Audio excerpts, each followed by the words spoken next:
Emmanuel Alain, bonjour. Bonjour. On est ici aux Assises de la Normandie et cette année on parle de tourisme de mémoire.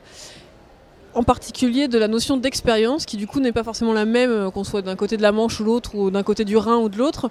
Comment vous abordez cette notion ? La notion d'expérience, c'est un mot un peu qu'on voit utiliser un peu partout maintenant. Donc voilà, nous, le côté expérience, ça se rapproche surtout du côté immersif. Donc c'est pour ça qu'on a créé cette attraction, puisque tout le monde l'appelle l'attraction, avec le véritable avion C-47 dans lequel vous montez à bord.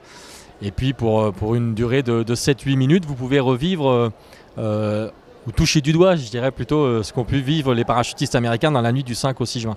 Donc voilà, nous, il n'y a pas vraiment de promesse, mais c'est l'expérience, c'est essayer quelque chose, essayer de toucher du doigt, de se rendre un peu mieux compte de ce qu'ont pu vivre ces soldats, même si, il ne faut pas se leurrer, on est quand même assez loin de la réalité. Malgré le fait qu'il y ait des vétérans qui vous disent c'est vraiment très très proche de ce qu'on a vécu, je ne pensais pas revivre ça un jour. Donc nous on se dit que le pari est gagné dans la réalisation, j'entends de l'attraction, mais voilà. Et aujourd'hui c'est ce que recherchent les gens, surtout les jeunes générations. Est-ce que c'est nécessaire justement de se renouveler dans ce qu'on propose sur le tourisme de mémoire? Est-ce qu'il faut ouvrir une nouvelle page et proposer ce genre de choses maintenant? Est-ce que c'est nécessaire? Oui, je pense.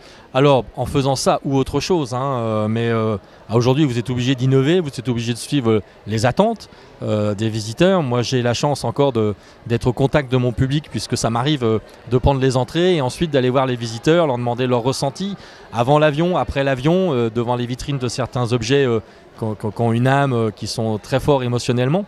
Donc oui, alors moi je fais partie de ceux qui ne veulent pas aller trop loin non plus dans les nouvelles technologies, tout ce qui est tablette, tout ce qui est ce qu'ils appellent le VR, la réalité virtuelle. Moi je ne veux pas y aller parce que je pense que c'est déjà obsolète, ça va tellement vite que c'est déjà obsolète. Et puis je pars du principe aussi que les gens quand ils viennent dans un musée, ils viennent un peu s'imprégner de l'atmosphère qu'il y a dans ce musée, voir des objets, parce que c'est quand même l'aspect essentiel de tout musée, voir les objets, voir l'histoire de chaque objet, l'âme qu'il y a derrière ces objets.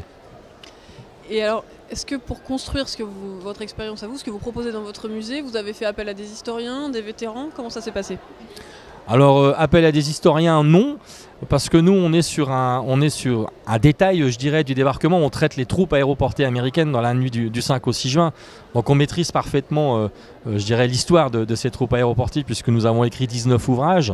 Donc, voilà. Après, non, pas d'historiens, pas de vétérans, plutôt des faits historiques relatés et précis au sein des archives, pour ne pas faire d'erreur, pas faire n'importe quoi non plus.